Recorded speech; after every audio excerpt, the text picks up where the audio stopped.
Bom dia, vamos lá ao Fórum Mídias de hoje, 18 de dezembro de 2025, a uma semana do Natal. Recebemos nesta noite passada aí o presentinho do Papai Noel, uma entubada do PL da dosimetria, não é? Mas vamos falar sobre este assunto aí. Aqui nós temos essa primeira imagem aqui, temos um cameraman das antigas, né? Com uma tremenda câmera de estúdio, hoje em dia tudo completamente diferente, mas reparem o que ele está filmando.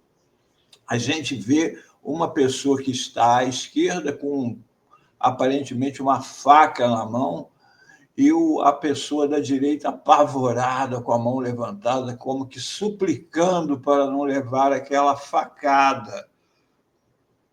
Mas se a gente amplia a visão, olha só o que está acontecendo na verdade. O homem da esquerda está fugindo. E o da direita, que parecia apavorado com medo da facada, é quem está com a faca na mão, correndo atrás e ameaçando. O posicionamento da câmera levou todo mundo, ou levará todo mundo que estiver assistindo a cena a acreditar no exato oposto da realidade. E é isso que nós temos que ficar atentos em relação ao jogo que a mídia faz.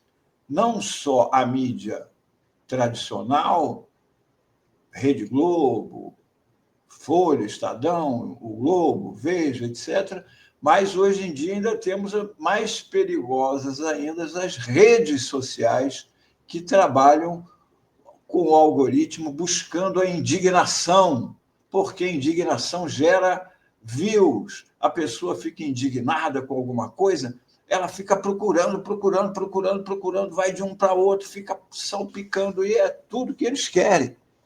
Então, a gente tem que... Eu costumo... tem uma máxima do Mao Tse-tung, perguntaram a ele uma vez sobre a Revolução Francesa.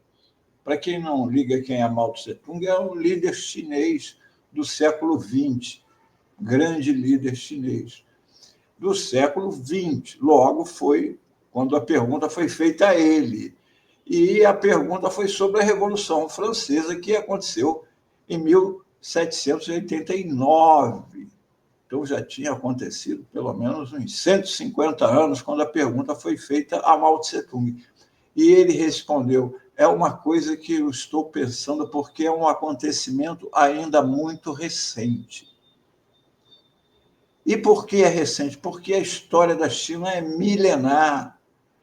E ele já viu muita coisa na história da China, como na história da humanidade, que numa época parecia uma coisa, com o passar do tempo a gente vê que era outra. A gente tem uma visão mais ampla, que é isso que eu estou mostrando aqui, com o exemplo dessas duas imagens.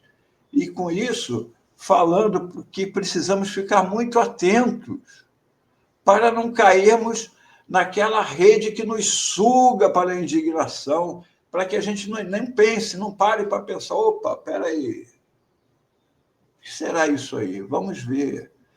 Este acontecimento de ontem à noite vai ter desdobramentos que precisam ser explicados. Mas uma coisa que nós temos que ter na cabeça é essa daqui, ó. Nesta semana, saiu uma nova pesquisa em que diz que Lula venceria com folga contra Bolsonaro e todos os rivais à direita em 2026. O Lula está vencendo a eleição com folga, a menos de um ano da eleição. E nós sabemos que mercado, mídia, militares, milicianos, toda essa turma é contra o governo Lula. e vão fazer de tudo para que ele chegue menos competitivo e consiga ser derrotado nas eleições do ano que vem. Esqueci de acrescentar aí nesses adversários o governo do presidente Trump, os interesses do governo dos Estados Unidos, que querem um governo acoelhado, ajoelhado, como era do Jair Bolsonaro. Eu te amo, Trump. É isso que eles querem, tirar o presidente Lula, que foi altivo contra as tarifas. Não fez bravatas, mas também não se acoelhou. Defendeu a soberania do Brasil e dos brasileiros sobre o destino do nosso país. Ontem eu publiquei uma matéria na revista Fórum. Pacheco defende PL da dosimetria, mas somente para malucos do Bolsonaro. O ex-presidente do Senado fez um pronunciamento na CCJ ontem, onde defendeu a PL da dosimetria, mas que ela deveria beneficiar somente aquela multidão que invadiu a Praça dos Três Poderes. O senador, que é o nome preferido de vários políticos, juristas e até alguns ministros do STF, ele é o nome preferido para ocupar a vaga deixada pelo ministro Barroso e que o presidente Lula indicou o Messias. O Pacheco, portanto, é uma liderança que tem que ser ouvido, porque ele, no mundo político e até jurídico, tem influência. Então, o que ele dizia?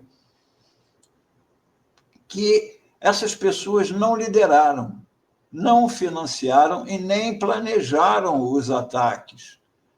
E receberam penas que, para o Rodrigo Pacheco, não pareceram proporcionais. Disse ele, não é esse sentimento que deve guiar o legislador, não pode ser o sentimento de vingança, disse. É preciso ter decência e honestidade intelectual para reconhecer que uma pessoa que liderou uma tentativa de golpe não pode receber o mesmo tratamento penal de alguém que, influenciado por uma multidão em tumulto, praticou aquele ato sem poder de comando. Segundo o Globo, o senador defendeu que o projeto deve ter um olhar republicano, voltado à proporcionalidade e razoabilidade das penas, sem relativizar a gravidade dos ataques. Palavras do senador Pacheco. Essas pessoas atentaram contra a democracia, contra o Congresso Nacional. Eu teria todos os motivos para querer a punição máxima, mas isso não pode guiar o legislador. O que deve nos guiar é uma pena proporcional ao fato imputado, concluiu. E escrevi eu na matéria, o problema é exatamente esse, o fato imputado, o ataque à democracia.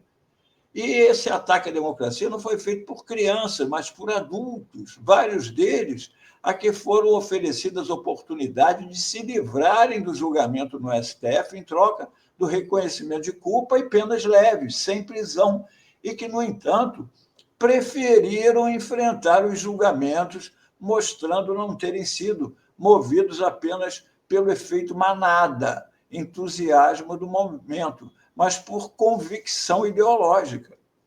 Nesse sentido, a opinião do senador Pacheco é oposta à do ministro Alexandre de Moraes.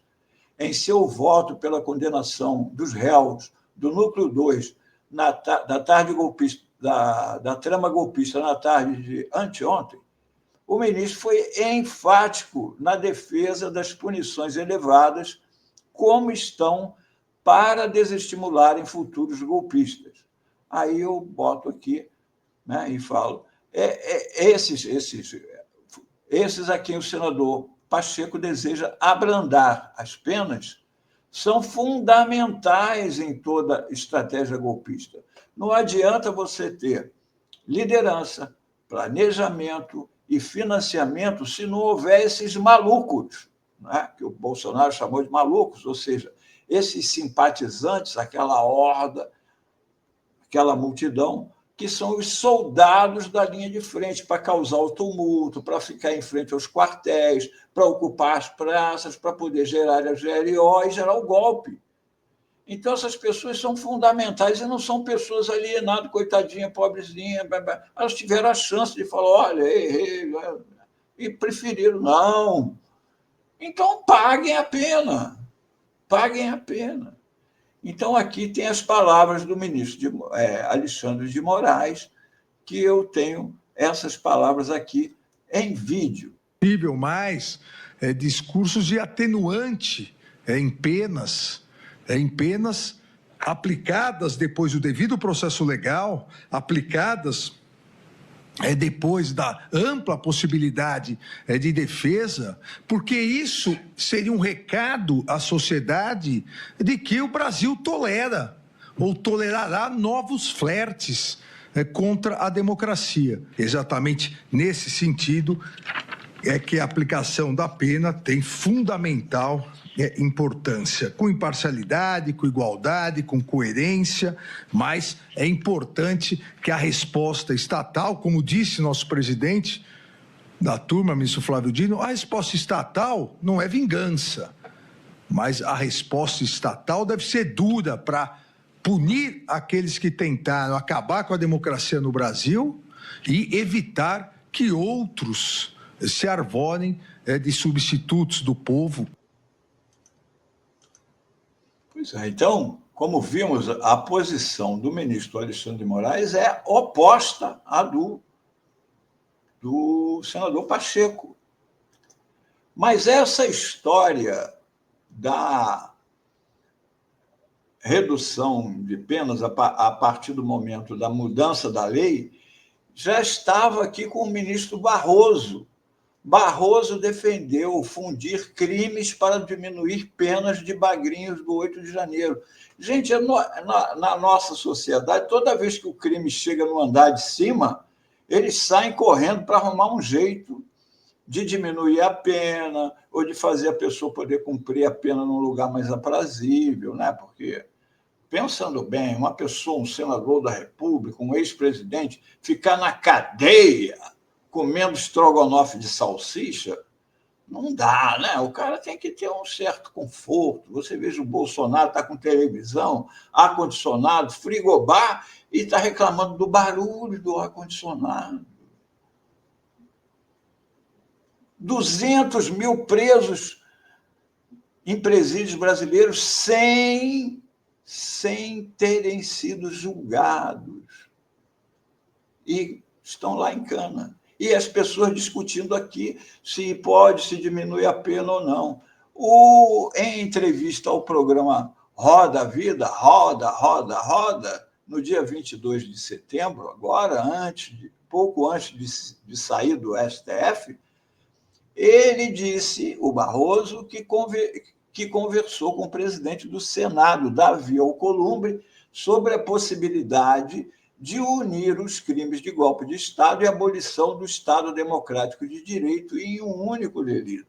Esses dois delitos aí, que há essa discussão jurídica aí, um parece que são 7 anos, o outro 8 anos. Eles fundindo os dois, o de 7 anos acaba. Então, só aí a pena do Bolsonaro de 27 já vai para 20. Só com isso. Mas aí, na PL da dosimetria, eles ainda acrescentaram uma redução no que a pessoa precisaria de pelo menos 25% da pena para pleitear o regime semiaberto. Aí eles reduziram ainda mais no PL da dosimetria, em vez de 25%, 16%. Agora, preste atenção, não é automático. A pessoa não chega ali, ficou aqueles 16% preso, vai lá e passa para o regime semiaberto. Não, depende do STF. A partir daí, o STF pode permitir ou não, dependendo do que considere sobre o caso, o comportamento da pessoa, etc., etc. E etc. Agora, depois da votação, tem o veto do presidente, precisa da sanção do presidente Lula. E o Lula já disse. O que o Lula disse sobre o assunto? O Lula disse que irá avaliar o veto ao PL da dosimetria. Quando chegar no Executivo, eu vou tomar uma decisão. O presidente da República não pode ficar se metendo nos assuntos do judiciário. Quando for a vez dele falar, ele fala. Agora, ele deu pistas nessa entrevista que foi ao Brasil de Fato, ele deu pista do que ele fará. Vejam bem aqui o que disse o presidente Lula. Durante a entrevista, Lula declarou que Bolsonaro foi condenado e preso, aspas, porque tentou fazer uma coisa muito grave. Ele não fez brincadeira. Ele tinha um plano arquitetado para matar a mim, matar o Alckmin, matar o Alexandre de Moraes. Ele tinha plano para explodir um caminhão no aeroporto de Brasília e ele tinha um plano de sequestrar o poder, já que ele perdeu as eleições. Lula também afirmou que fará o que deve ser feito. Veja bem, porque ele, Bolsonaro, tem que pagar pela tentativa de golpe, pela tentativa de destruir a democracia que ele fez nesse país. Ele sabe disso. Não adianta ficar choramingando agora. Se ele tivesse a postura que eu tive quando perdi 3 eleições, se ele tivesse a postura que teve o PSDB quando perdeu 3 eleições, se ele tivesse a postura de todo mundo que é democrático e que respeita as instituições, ele não estaria preso. Poderia estar concorrendo agora às eleições. Mas ele tentou encurtar o caminho, tentou convencer alguns militares que também estão presos, e deu nisso que deu. Então, agora é o seguinte, deixa o Poder Legislativo se manifestar. Quando chegar na mesa do Poder Executivo, eu vou tomar a minha decisão. Dá para sentir qual vai ser a decisão do presidente Lula, não é? Agora vamos voltar a ontem. Aqui está o senador Jacques Wagner, que está recebendo a chuva merecida de impropérios contra ele. Wagner fez o que chamou de acordo de procedimento na tramitação da matéria na casa. Eu não fiz nenhum acordo de mérito, eu continuo contra, são palavras dele, Jacques Wagner. Acho um absurdo o projeto. A única diferença, prestem atenção nisso, a única diferença é que você poderia empurrar com a barriga para fevereiro. Fevereiro é quando agora o Congresso entra em recesso e volta no primeiro dia útil de fevereiro.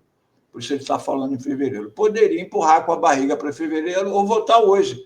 Não muda absolutamente nada. Bom, foi isso que ele disse, né? Guardem isso.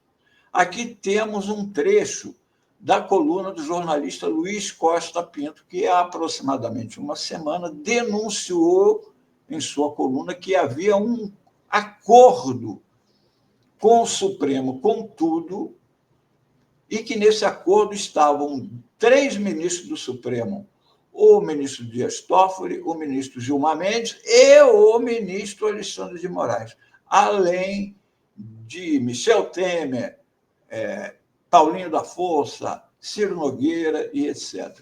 Antônio Moeda, presidente. Só que o que ele diz, o Luiz Costa Pinto, é que o Paulinho da Força foi recebido pelo Alexandre de Moraes e pelos outros, lógico. Pode ter perguntado ao Moraes e o Moraes pode ter respondido a ele a mesma coisa que o Barroso falou. Olha, reduzir isso aí é questão do legislativo. Eles votaram a lei que está. Isso aí é problema de vocês, não é meu. Acreditar que o ministro Alexandre de Moraes, porque o Michel Temer mandou, virou e falou: votem isso daí, vamos diminuir as penas do Bolsonaro, para quem acompanhou toda a trajetória do ministro Alexandre. Se ele quisesse afrouxar para o Bolsonaro, ele teria tido 2 anos para fazer isso, para passar pano, para fazer isso tudo. Agora, isso daqui é que é importante em relação a essa fala do Jacques Wagner, de que tanto fazia votar ontem quanto votar em fevereiro. Aqui, no texto do Luiz Costa Pinto, ele fala: na noite da última segunda-feira, da semana passada, o senador Ciro Nogueira, presidente do PP, e o presidente do União Brasil, Antônio Rueda, conversaram pessoalmente e diretamente com o presidente do Senado, Alcolumbre, e com o presidente da Câmara, Hugo Mota. Disseram aos dois, atenção, que a votação do PL da dosimetria não poderia esperar 2026, ano eleitoral, e que a ida dos parlamentares para o recesso de fim de ano em suas bases, com suas famílias e seus círculos políticos, poderiam fazê-los regressar a Brasília com a cabeça feita contra a redução de penas a Bolsonaro. Ou seja, eles sabem que o povo é contra. E o medo deles, e fizeram votar agora com medo dos políticos irem para as suas bases e de lá ouvirem: senador, não é possível que o senhor vá aprovar isso aí, o povo é contra, nós somos contra. Deputado, os deputados já votaram, porque esse acordo foi esse. Fizeram votar os deputados, fizeram votar com medo da votação e para o ano que vem. Não é? Então, tem esses fatores. Aqui tem muita gente dizendo que foi um acordo. Já tem o Guedes lá da Globo News dizendo: não adianta, o PT, o presidente Lula vendeu a todos por causa da BET, por causa do projeto da BET, vendeu a PL da dosimetria. Gente, lembra daquele início. O presidente Lula lidera as pesquisas. O que puderem botar na conta do presidente Lula negativa, vai vir com certeza. Vai vir com certeza. Agora vamos ouvir aqui o que diz o Jacques Wagner, se ele teve orientação, se ele conversou com o presidente Lula, ou com o governo, ou com o PT, sobre a decisão dele ontem. Empurrar com a barriga para um pouco depois aquilo que já está claro que vai acontecer e ficou expresso nas votações aqui. Então, eu fiz, sem consultar o presidente da República ou a ministra Gleice. Eu fiz, sem consultar o presidente da República ou a ministra Gleice. Que eu acho que quem está na política tem que ter coragem de se arriscar. Tem que ter coragem de se arriscar. A política sem risco não tem graça. Me arrisquei e não me arrependo de ter vindo aqui para ter feito um acordo de procedimento e não de mérito. Então, eu quero dizer o seguinte: eu não tenho, apesar das críticas que foram feitas, eu digo sempre que quem estiver na política só para o aplauso é melhor mudar de ramo. Assumo aquilo que fiz de acordo de procedimento, porque eu acho que não tinha sentido nenhum empurrar. O presidente tomará sua decisão, quem sabe com as suas palavras aqui no espírito natalino, ele resolva sancionar, mas não me pertence isso, é um direito, é uma decisão que ele fará, mas eu só quero dizer, eu não troquei nada, porque no mérito está mantido a minha posição.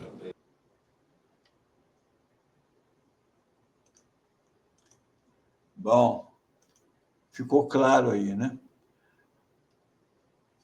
O projeto havia sido aprovado. Por que ele falou em mérito, né? A questão do mérito. O projeto havia sido aprovado mais cedo, nesta quarta, na Comissão de Constituição e Justiça no Senado. O AMIN acatou uma emenda do senador Sérgio Moro para limitar a redução da pena somente aos envolvidos nos atos golpistas. Mesmo com o protesto de alguns senadores, a mudança foi considerada uma emenda de redação e não uma emenda de mérito. Caso fosse considerada como de mérito, o projeto precisaria retornar para nova análise da Câmara dos Deputados, porque funciona assim: a Câmara dos Deputados aprova um projeto, manda para o Senado. O Senado pode mexer nas vírgulas, ponto e vírgula, mas não pode alterar o sentido. E aí, essa emenda do Sérgio Moro, ele limitou a redução das penas somente aos atos golpistas, ou seja, ele alterou a redação. Aí a discussão virou se essa alteração foi apenas uma formalidade de texto ou se ela altera o espírito da lei que foi aprovada lá, porque a que foi aprovada lá valia para todo mundo. É óbvio que isso é uma alteração, porque se valia para todo mundo e deixa de valer, vale só para menos, ele mexeu na lei da Câmara. Portanto, deveria voltar para lá para eles analisarem. Aqui está a diferença. A emenda de redação tem o objetivo apenas de aprimorar a forma do texto, sem modificar.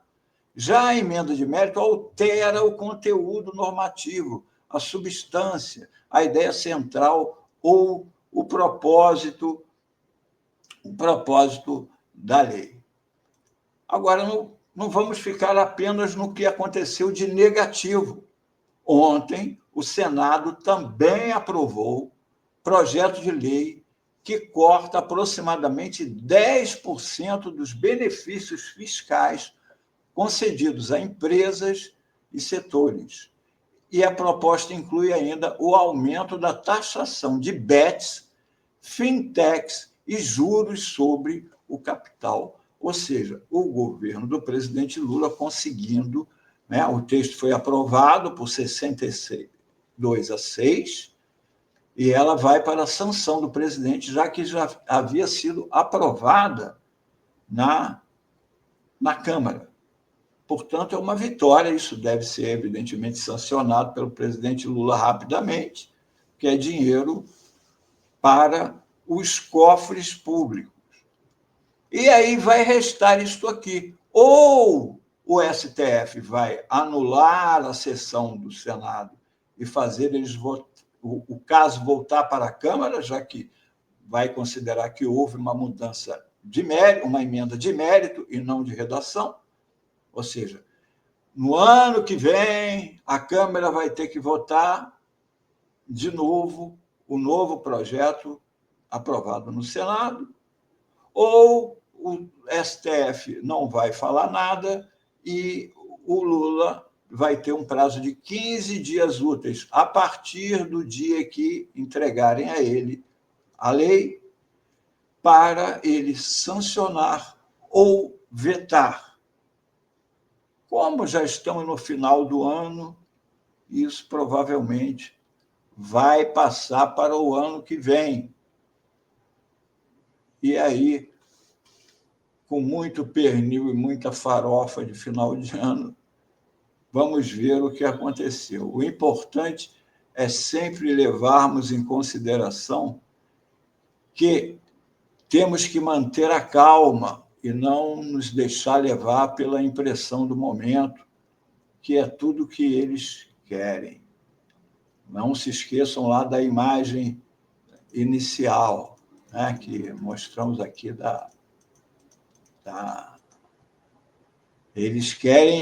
Eles te dão um foco. Você tem que buscar sempre ver o cenário completo, o máximo possível, procurar se informar de várias fontes, não se deixar levar pela emoção do momento.